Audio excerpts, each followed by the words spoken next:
Okay, so ready for a deep dive into a kind of different take on what it means to be clean.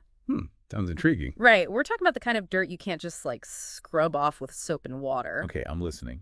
Lay it on me. We're cracking open Rule 16 from this book, 40 Rules of Love, and let me tell you, this ain't your mama's relationship advice. Uh-huh. All right, you got my attention. What's this rule all about? So it's about this idea of inward purity. Like, have you ever felt like you're checking all the boxes, looking good on the outside, but something still feels kind of dot off inside, you know? Oh, totally. Like something's misaligned, but you can't quite put your finger on it. Exactly. That's the distinction this rule dives into, outward actions versus like true inner state. What are your thoughts on that? Well, it's kind of like what we were just talking about, right? The text calls it being spotless on the outside, Hmm. but carrying these like invisible stains. And it gives hatred and bigotry as examples, which is kind of heavy, but it makes you think. Right, because it's not just about what you do, it's about how those feelings like take root inside you. Yeah, and they end up coloring how you see the world, how you treat other people, even yourself. It's so true. We can get so caught up in appearances, achievements, social media, all that it's easy to forget about the inner landscape. It's like having a perfectly organized junk drawer, but your like metaphorical basement is a disaster zone. Uh-huh, exactly. But okay, so then how do we even begin to clean up that inner mess? That's where it gets interesting.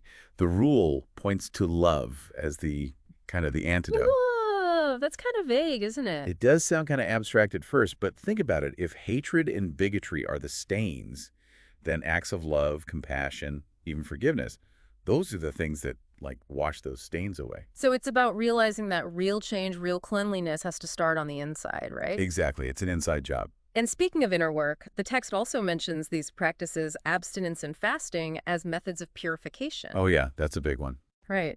And I don't know about you, but when I hear those words, I kind of think about like extreme diets. Haha. Right. It's easy to get stuck on the literal meaning. But these practices have been around forever in so many cultures as ways to kind of shift your focus inward.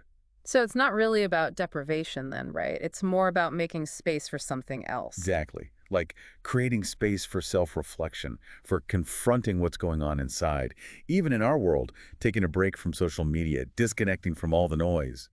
That's a form of abstinence. Wow. Yeah. When you put it that way, it's like we practice abstinence without even realizing it. Right. All the time. But what about those like everyday stains, like those little Mm. bits of negativity we don't even notice we're carrying around? Oh, those are the sneakiest kind. The judgments we make, holding on to anger, letting those negative thoughts run wild. That's how those metaphorical stains fester. And I'm guessing that's where the love is cleanser idea comes back in. Exactly. If we can approach those situations with more compassion for ourselves and others, that's when real change happens. Love in action, huh? Exactly. Not just the grand gestures, but in all the small everyday moments. That's how we cleanse ourselves from the inside out. Lots to think about. If love is the ultimate purifier, how do we actually cultivate more of it in our lives? Not just for others, but for ourselves, too. That's something we could all stand to ponder, don't you think? Absolutely. Something to chew on for sure.